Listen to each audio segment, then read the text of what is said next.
Hello students, in this session of protein structure and engineering, we will discuss about structure-function relationship in protein. That is, how the structural change will influence the function of a protein. So under this topic, we will be seeing chymotrypsin, a proteolytic enzyme, and hemoglobin. So let us start with the first enzyme called as chymotrypsin. So chymotrypsin is a proteolytic enzyme, an enzyme which lyses or breaks down protein molecules. So this chymotrypsin is synthesized in pancreas, and through the pancreatic duct, it has been released into duodenum. Now, why into duodenum? Because duodenum is the site of action where the proteolysis occur.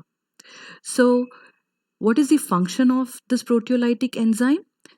It is hydrolyzing the peptide bond located near the bulky aromatic amino acid residues.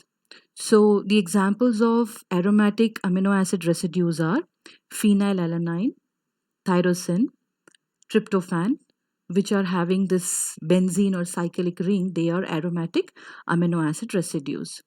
So, initially, this chymotrypsin is synthesized as an inactive precursor called as zymogen, and this zymogen is present in pancreas. Now, when it reaches into duodenum, by the process of in situ hybridization, the chymotrypsinogen, which is an inactive precursor enzyme, will undergo a change in the structure. So, an alteration in its shape.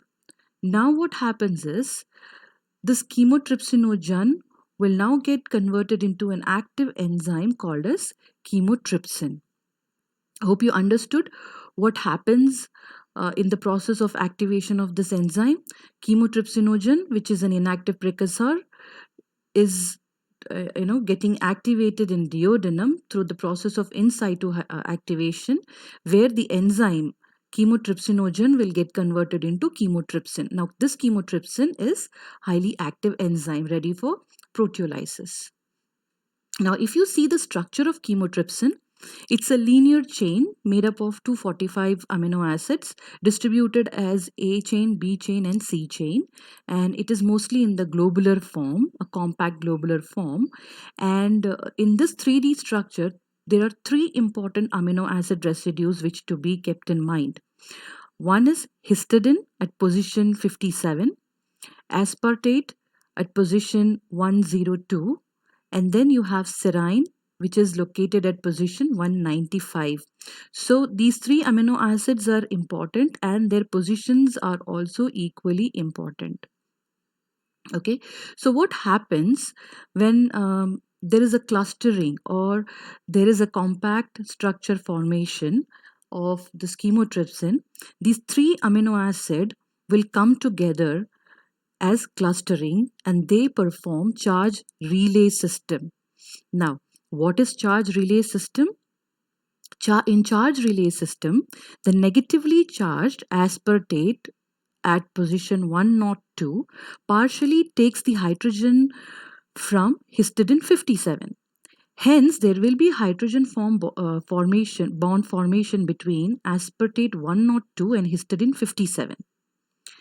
Then this histidine 57 will attract hydrogen ion from the adjacent serine 195, as you can see in this diagram, serine 195, to compensate the partial loss of hydrogen ion which it has already donated to aspartate 102.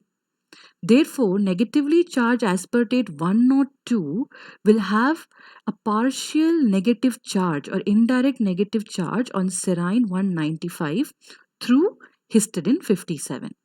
So this whole charge relay system resembles like a relay race where one person passes the baton to another person to complete the race. So here instead of baton there are charges.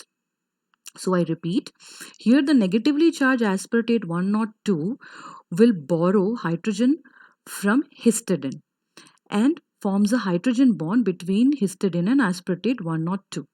Now histidine, after losing or donating the hydrogen ion will compensate the loss by taking the hydrogen ion from the adjacent serine 195.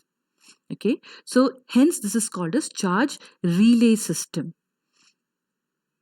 Now, what is the mechanism of action of this chymotrypsin, and how does this clustering or the uh, togetherness of these three amino acids are important? So generally serine residue is not acidic because they have a pH of 12. They are basically they are basic, but here the serine at 195 position is acidic. The reason is because of its constellation, because of its arrangement, because of its clustering. This serine 195 is acidic in this condition.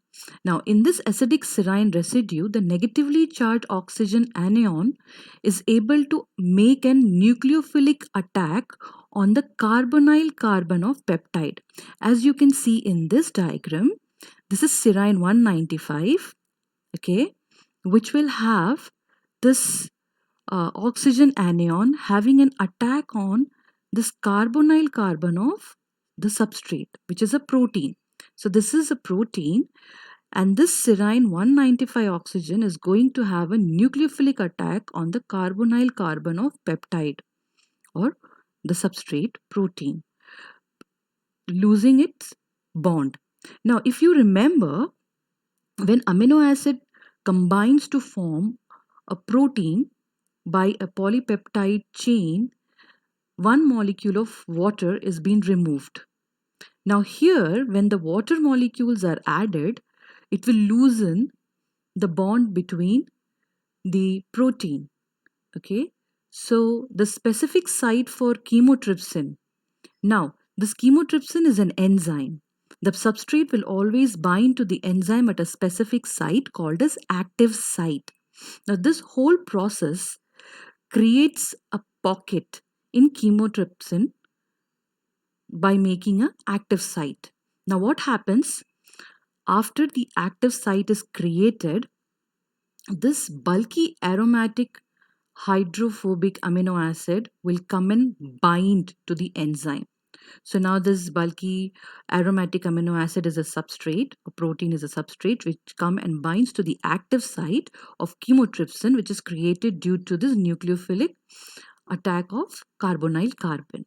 So hence what happens is the protein gets hydrolyzed. Okay, so hope you understood what is the action, like mode of action of chymotrypsin. It is due to the acidic serine residue. And why does the serine of 195 turns it acidic? Because of clustering of these three amino acid residue. Now there are few proteolytic enzymes which shares the functional and structural relationship like chymotrypsin. The examples are trypsin, subtilisin, thrombin, and acetylcholine esterase. Okay, and one more important thing which you should pay attention here is certain organophosphate compound can selectively react with this acidic serine.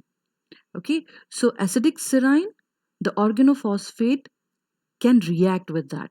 The examples which we can see here is this property was exploited in First World War, where the nerve gases, which was volatile, was sprayed on the population, and this uh, gases had an organophosphate compound which bound with the brain protein acetylcholine esterase, leading to the death of the large mass of population. Then second example which projects this property is the organophosphates like malathion and parathion, uh, which are not toxic to human and used as a mosquito repellent like morphine and goodnight. When you subject it for a long period of time, in insects, what happens is it goes and binds with the serine residue of acetylcholine esterase. So these are the examples which says that the structural configuration is important for the function or normal function of a protein.